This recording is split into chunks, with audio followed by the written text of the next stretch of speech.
Hey folks, Galen Clavio here, talking some bracketology here on the live version of the Racket, although I'm missing my co-host. We'll get him back on hopefully on Sunday. But we're here to talk about what's going on in the bracket world. I know some of you have sent questions in already, and I'm looking forward to handling those. But if you've got additional questions, please feel free to contact me. Probably the best way to do it is through Twitter. Just go ahead and send in your questions there, or you can use the chat live on YouTube. Let's go ahead and talk a little bit about what's already occurred today and what it means. What does it mean? Well, what it means basically, not just for IU. I know most of my audience here is IU fans, but we're also going to talk a little bit about what it means in general when it comes to this bubble and what's going on with college basketball. This is a weird year for a couple of reasons. One, everybody always says, wow, the bubble's terrible this year. And normally in a given year, the bubble is terrible, but the bubble's really terrible this year. It's worse than normal. So your eyes are not deceiving you. What you're really dealing with is a very bad bubble. And at this point, there's really not a lot that distinguishes a bunch of the teams that are in competition for bids. So earlier on today, we had two teams that are certainly in competition for bids, Clemson and North Carolina State. And I had a lot of people writing in and asking me, if I'm an IU fan, who should I root for? And frankly, you could take IU out of that and probably include any team on the bubble. If I'm a Lipscomb fan, who should I root for? If I'm a Texas fan, there are no Lipscomb fans, but if I'm a Texas fan, who would I root for? My argument on this going in was you should probably be rooting for Clemson, because I'm really not impressed with North Carolina State's resume as a whole. You look at what they had coming into the game, and they had 21 wins, which that's fine. They were 9-9 in conference, which, okay, also fine. But the problem with North Carolina State is they have the 352nd non-conference strength of schedule in the country, which is awful. There's only like 355 Division I teams. So that is practically the worst non-conference strength of schedule in the country. And the committee has historically looked at those things. They don't have very many impressive wins, although they did now pick up a win against Clemson. Clemson, similar sort of situation, but they had fewer bad losses and they played a better schedule overall. That said, I think both teams were in trouble coming into the game, and I think NC State has probably moved themselves ahead of Clemson. I don't know if necessarily either one is in, but I get a sneaking suspicion that now that North Carolina State has, in effect, 10 ACC victories with that win, that probably bumps them ahead of Clemson in the pecking order. Generally speaking, I did want to talk a little bit before we dove too far into this about a big issue that I think is starting to play out on social media and is something that people need to keep in mind. Every year we see journalists and people that follow the bracketologists in general, coming out and proclaiming, I think this team is in. I think this team is in. And what they've generally used in the past is one of two things. Either they've gone about it thinking of what they want to happen rather than what the committee will probably do, and then that allows them to get righteously indignant afterwards. And I think you see that a lot from certain people in the college basketball media, because they really want to root for the little guy. They want to root for the great story of the mid-major or the small major team that overcomes odds and overcomes the big schools and gets in. And that rarely actually happens. And I think that there's a lot of anger and resentment towards the selection committee and the NCAA in general as a result of that. And that's fine. You can be, I don't like the selection committee in general. I really don't like the NCAA for a number of reasons, but I think you have to be rational when it comes to judging who's actually got the criteria or matches the criteria that the selection committee has set down in the past to get in. And what the committee has generally looked at is, did you beat good teams? Did you try to schedule at least reasonably well? Did you win away from home? And, if you're able to say yes on those things across the board, you're probably going to have a better chance than if you just have a gaudy record against a bunch of really bad teams. And I think that a lot of the people that have been saying, oh, Belmont deserves to be in, or Lipscomb deserves to be in, or the new one yesterday was UNC Greensboro deserves to be in. It's like, well, I get the sentiment. And look, I love the little guy as much as the next person does, but that's not in and of itself a reason to say they should be in instead of these big major teams. Maybe they should from a a moral perspective, but we're not talking morality. We're talking NCAA selection, and they're two very different things. The other thing I think is important to keep in mind this year is that we're using different metrics. The NCAA is using the net, which is a more complicated way of looking at college basketball than the RPI. The RPI was a very simple formula. It still gets used elsewhere in college sports, and we're hanging out with the IU men's soccer team this week, and they'll tell you that the RPI is kind of the gospel when it comes to, are you going to get into the tournament or not, because it's a measure of who did you play against, who did your opponents play against, and what were their overall winning and losing percentages. And the NCAA, I think, finally realized that for a tournament that's as important as the NCAA men's basketball tournament is from a revenue perspective, that was a very antiquated way of looking at teams. So what they did was they moved to this new metric called the net, and the net has some predictive elements in it. It uses basically more complicated calculations than the RPI does. We still don't know exactly how the NCAA is planning on using the net.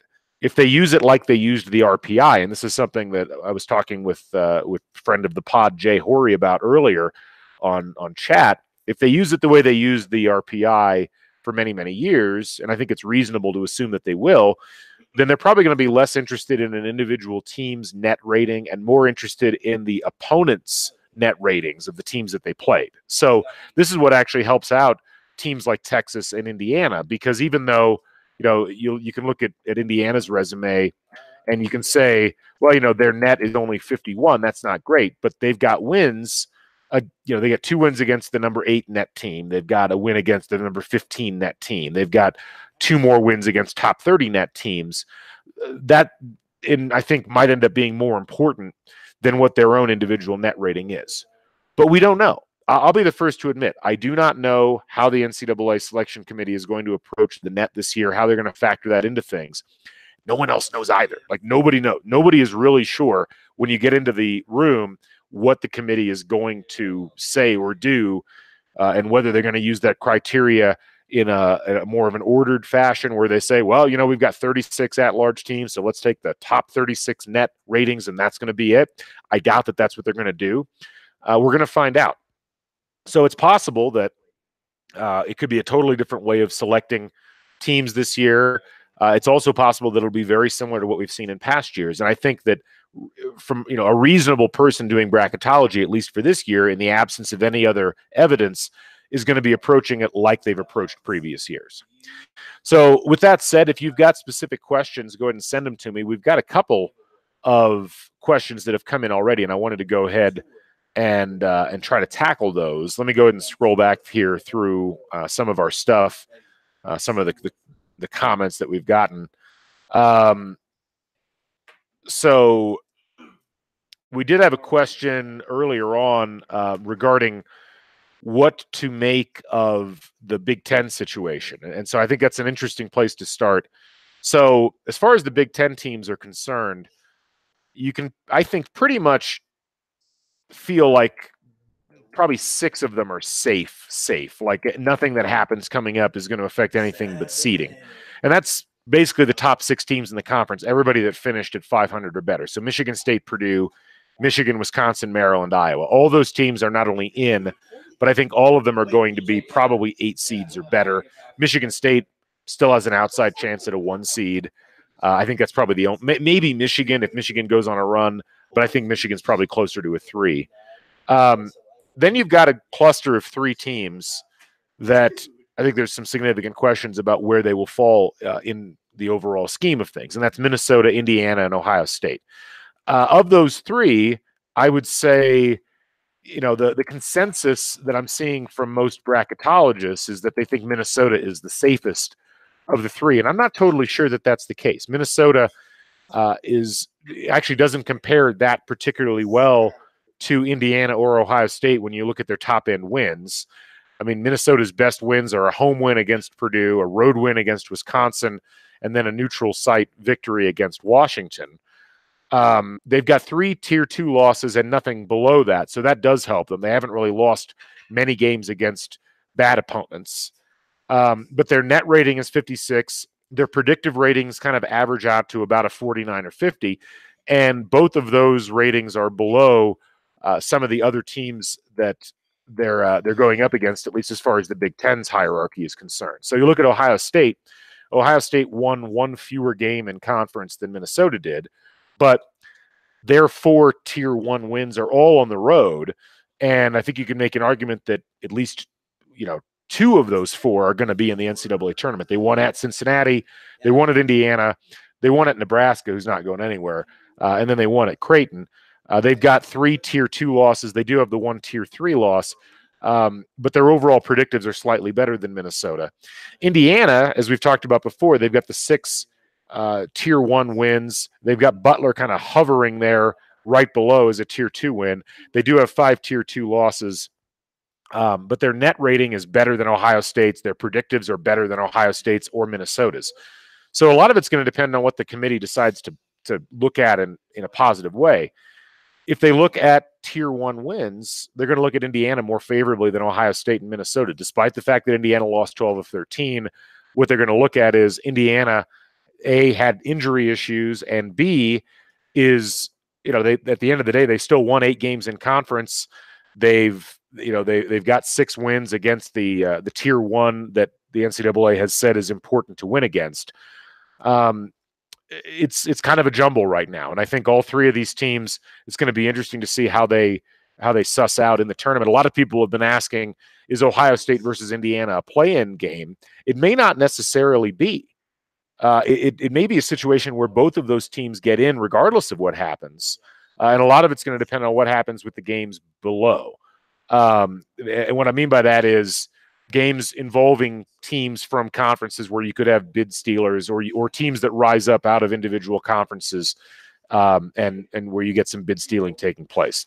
So that's something to keep in mind with all the Big Ten teams. If I had to guess right now, you look at the resumes,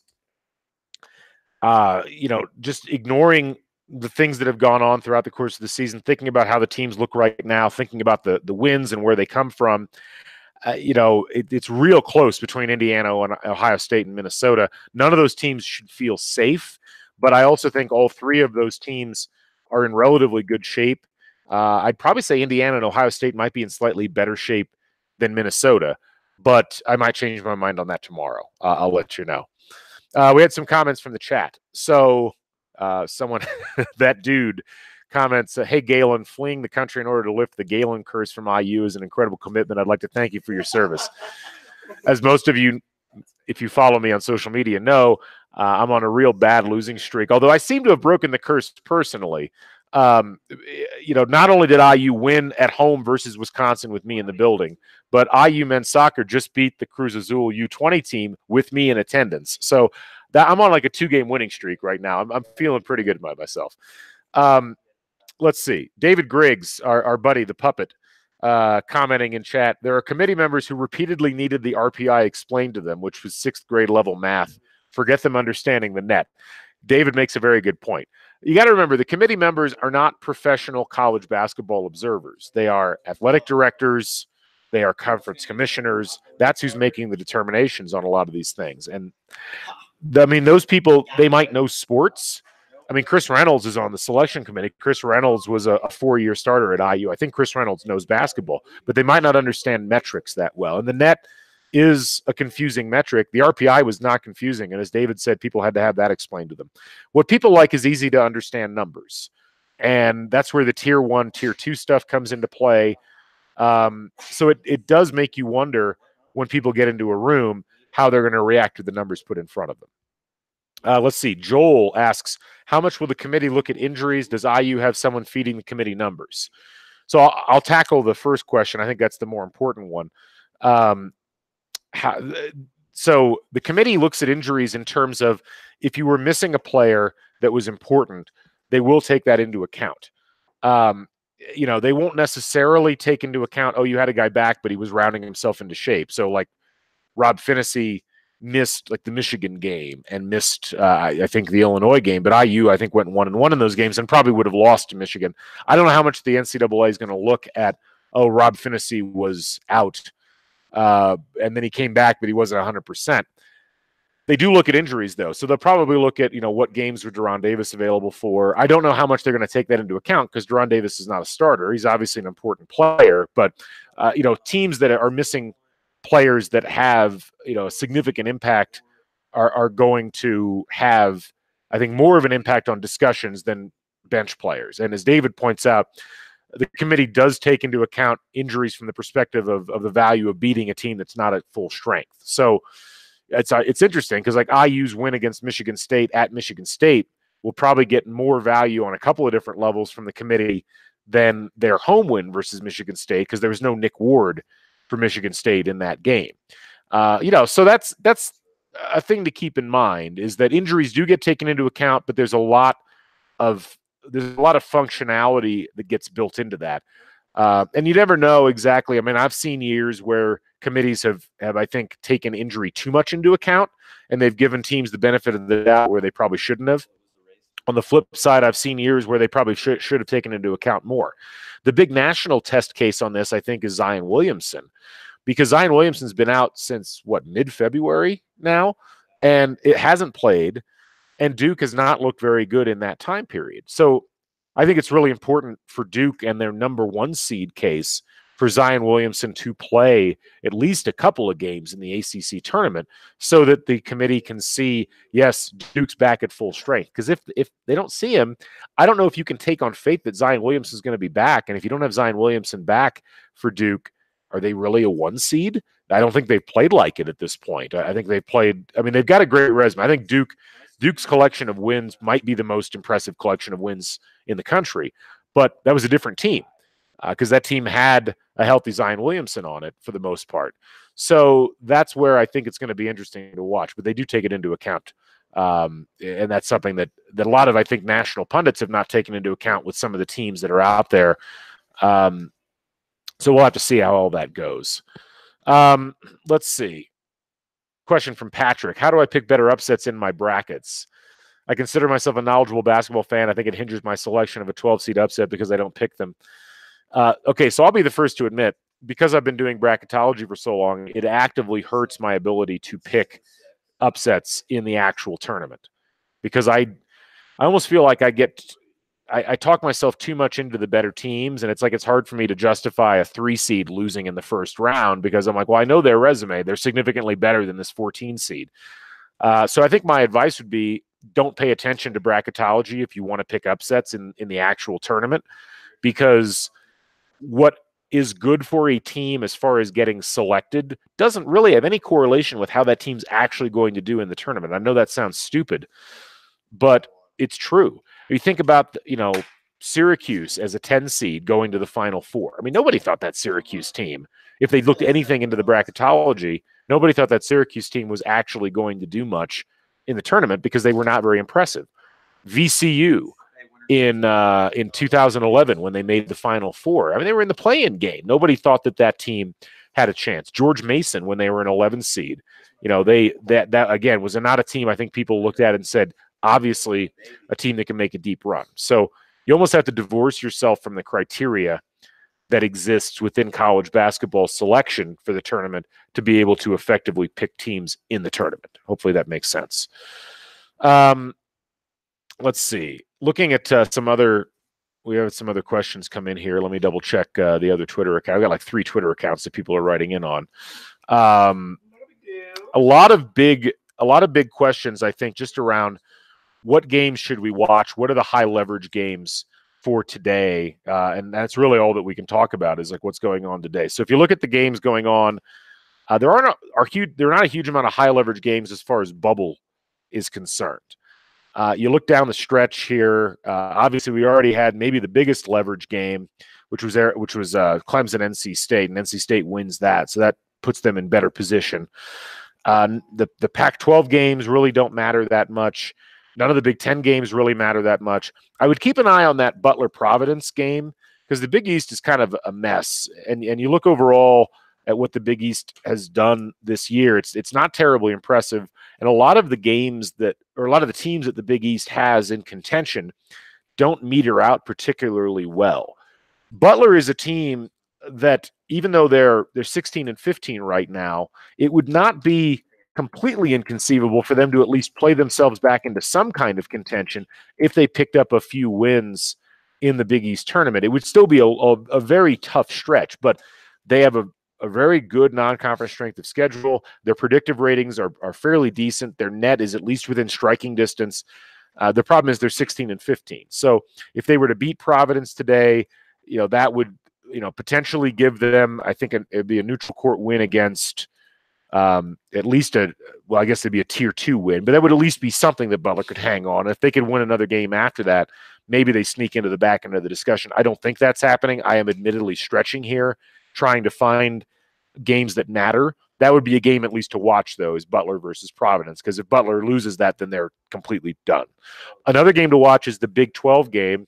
TCU is a team that a lot of people have pretty far into their fields in some cases, and I can't quite figure out why.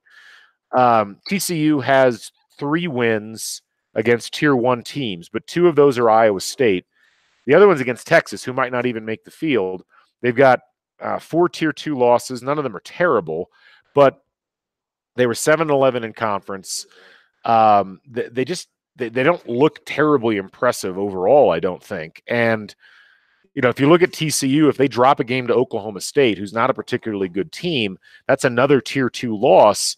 And while I think TCU still measures up pretty well when you compare them to, say, Florida or maybe even a team like Belmont, they start to play with fire if they lose this first game. So I think TCU really needs to win that game. Otherwise, they might get a closer look. Another team to look at, Oklahoma. I think Oklahoma is in a better position than TCU, but again, losing to a West Virginia team that's 12 and 19, not really what the doctor ordered. Syracuse is another one. I think they'll be fine, but again, from a seeding perspective, losing to Pitt could potentially drop them down even close to a play-in game sort of situation. Other than that, not a whole lot else to look out for. I think that the big fireworks really start tomorrow, and that's really when you're going to need to pay attention to almost all of the games from the Power Conference tournaments, and probably some of the games from that next level of conferences as well.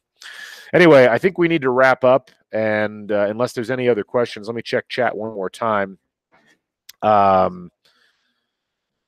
Jay actually brings up DePaul St. John's. I actually neglected to mention that one. But yeah, St. John's is another of those teams that's on the line where they probably will be in. Michael Ramirez leaning in over my shoulder here. How you doing, Michael? It would not behoove St. John's to lose to DePaul. That would be a not good loss for them. And again, it's a squishy bubble.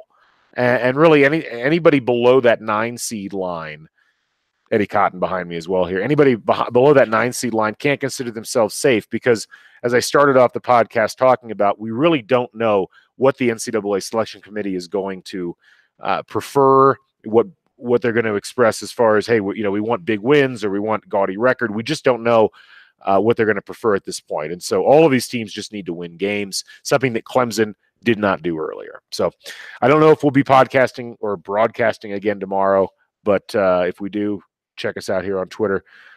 Thanks to all of you for writing in and tweeting or whatever. If you got questions, go ahead and tweet at me throughout the course of the day. Be happy to answer them. Other than that, that'll wrap it up. I'm Galen Clavio. We'll catch you on the flip side.